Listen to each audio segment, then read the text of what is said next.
संदीप भाई, अब जरा आपसे एक मुझे अजीब सी चीज ये लगती है कि सारे जो न्यूक्लियर हथियार वाले देश हैं वो सबको बताते हैं कि तुम भी मत रखो, तुम भी मत रखो, बिल्कुल गलत है। मतलब या तो आप अपने सारे न्यूक्लियर हथियार को ले जाके कहीं सागर में डुबो दीजिए, खत्म कर दीजिए और फिर कहिए कि देखिए साहब, मैं न्यूक्लियर फ्री, अब आपको भी नहीं करना चाहिए। नहीं नहीं, मैं तो न्यूक्लियर रखूंगा, लेकिन मैं इस पे एक टिप्पणी आपकी जरूर चाहूंगा, क्योंकि ये समझ में नहीं आता कि आप ये ज्ञान कैसे दे सकते हैं। और खास करके अमेरिका, जिसका एक हिस्ट्री है कि जापान में उसने केवल अपने अपने टेस्ट को रीइंफोर्स करने के लिए, उसको चेक करने के लिए, या अपना दबदबा कायम करने के लिए, या बाकी लोगों को डराने के लिए हिरोशिमा और नागासाकी में और हिरोशिमा में 3-4 दिन के अंतराल पे 2 बार बम फेंका था भाई, और वो आज पूरी दुनिया को समझा रहा है कि तुमको नहीं रखना चाहिए, तुमको नहीं रखना चाहिए। मैं इस पे एक आपकी टिप्पणी। और कहीं ना कहीं इजराइल जो कर रहा था, क्या ये एक नेचुरल रिएक्शन पूरे दुनिया से आ रहा है कि जो इतने कुछ देश ईरान के साथ खड़े हुए दिखाई दे रहे हैं? संदीप पांडे जी, नमस्कार सभी साथियों को। वैसे तो सुनील जी ने काफ़ी बातें रख दी हैं, लेकिन मैं संक्षेप में बस एक बार थोड़ा सा इसका जो है इतिहास वो बता दूं। तो ये बात सही है कि अगर दुनिया की कोई एक ऐसी घटना हो जिसमें सबसे ज़्यादा लोग मरे हों, तो वो हिरोशिमा ही है। और आज तक अमेरिका ने उसके लिए माफ़ी नहीं मांगी है। हिरोशिमा और नागासाकी में 2 बम गिराए गए। ये बात सही है आपकी कि वो सिर्फ परीक्षण के लिए गिराए गए थे कि इससे होगा क्या। और 2 इसलिए गिराने पड़े थे क्योंकि एक यूरेनियम का था, दूसरा प्लूटोनियम का था। तो दोनों देखना था कि दोनों का कितना प्रभाव पड़ेगा। तो कुल मिला के करीब 3 लाख के करीब लोग मारे गए थे, उससे कम। लेकिन बाद में बहुत मौतें हुई रेडियोधर्मिता के कारण, जो लोगों को खून के कैंसर की बीमारी हो गई और आज तक हो रही है। तो इसके बाद एक एक करके 5 और देशों ने बना लिए, जिसमें रूस, इंग्लैंड, मतलब उस समय तो सोवियत यूनियन था, इंग्लैंड, चीन, फ्रांस और अमेरिका ही है। तो सबसे आखिरी देश इन 5 में बनाने वाला वो था चीन। और अमेरिका ये नहीं चाह रहा था कि कोई प्रगतिशील देश, और वो भी कम्युनिस्ट देश, ये हथियार बना ले। मतलब रूस तो खैर बना चुका था पहले। तो उसने भारत को ये प्रस्ताव रखा था, जवाहरलाल नेहरू को, कि आप हमसे बम ले लीजिए और आप जो है इसका परीक्षण कर लीजिए, ताकि आप चीन के पहले ये दावा कर सकें कि आपने परीक्षण किया है। नेहरू जी ने उनको कहा धन्यवाद, इसको आप अपने पास ही रखिए। और राजीव गांधी के समय तक भारत की ये नीति थी कि भारत परमाणु हथियार नहीं बनाएगा। राजीव गांधी अकेले दुनिया के एक ऐसे नेता हैं जिन्होंने संयुक्त राष्ट्र संघ में जनरल असेंबली में एक भाषण देके ये अपील की थी कि भाई दुनिया के सारे देश इस हथियार को ख़त्म कर दें, क्योंकि भारत के ऊपर भी दबाव पड़ रहा था कि वो जो तरह तरह की संधियां हैं, CTBT, NPT, उन पे हस्ताक्षर कर दे। और भारत की ये भूमिका थी कि भाई आप हमें एक तारीख बता दीजिए कि आप अपना कब तक ख़त्म करेंगे, तो हम हस्ताक्षर कर देंगे। पाकिस्तान कह रहा था कि जिस दिन भारत करेगा उस दिन हम भी कर देंगे। और इजराइल की तो कहीं चर्चा ही नहीं होती है।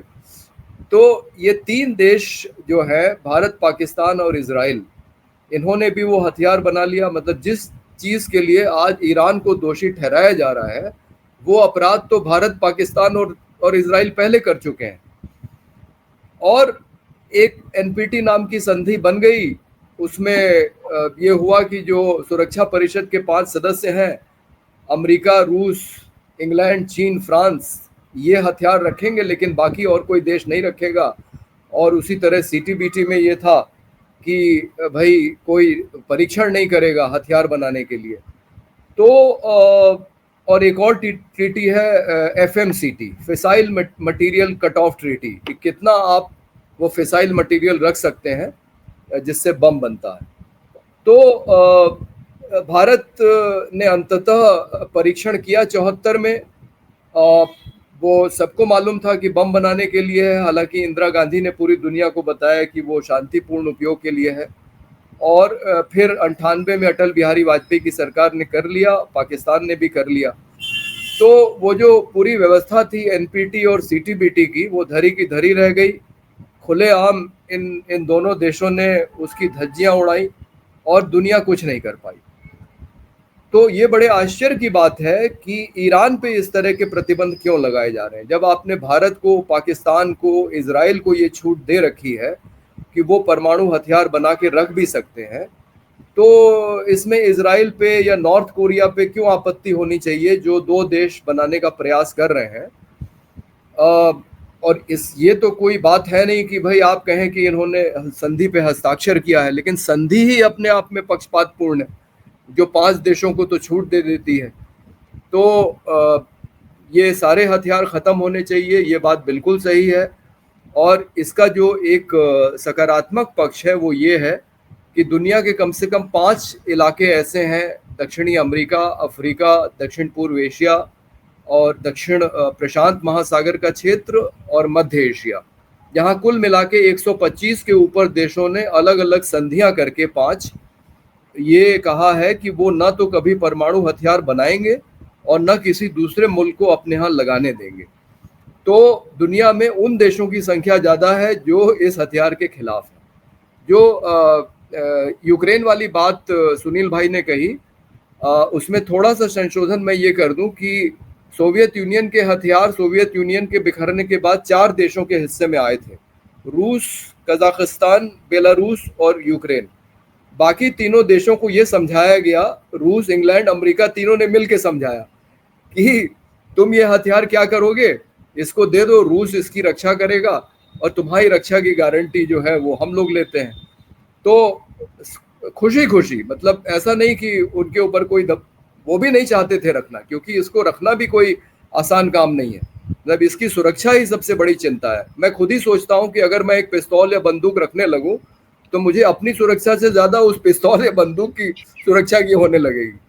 तो ये इन देशों ने खुशी खुशी दे दिए। और ये बात सही है कि आज अगर यूक्रेन के पास वो हथियार होता तो शायद ये युद्ध नहीं होता, लेकिन फिर उससे हम इस हथियार को जायज़ ठहराने की दिशा में बढ़ते हैं, वो तो हम नहीं कर सकते। तो ये बहुत अच्छी बात थी कि यूक्रेन ने अपने हथियार खुशी खुशी रूस को सौंप दिए और इसी तरह से बाकी 2 देशों ने भी। दक्षिण अफ्रीका एक ऐसा देश था जिसने अपने 6 बम बना लिए थे और उनको फिर ख़त्म किया। वो एकमात्र देश है जिसने अपने सारे हथियार स्वयं से ख़त्म किए। अर्जेंटीना, ब्राज़ील भी एक होड़ में शामिल थे, उन्होंने भी अपनी होड़ को रोका और ये हथियार नहीं बनाए। तो हम लोग तो ये कहते हैं कि भाई समाज में भी आप देखिए, ज़्यादातर लोग हथियार न रखने में विश्वास करते हैं। उनको अपनी सुरक्षा बिना हथियार के वो उसके प्रति निश्चिंत रहते हैं। बहुत कम लोग होते हैं जो हथियार रखते हैं, और ख़ास करके आप देखें जो हथियारों का प्रदर्शन करते हैं वो तो उनकी छवि तो समाज में कुछ और ही होती है। तो ये दुनिया में भी ऐसा ही है कि कुछ ऐसे देश हैं जो दबंगई करते हैं, वो हथियार न सिर्फ रखते हैं बल्कि जैसा मीनू जी कह रही थी, धमकियां भी देते रहते हैं दूसरों को।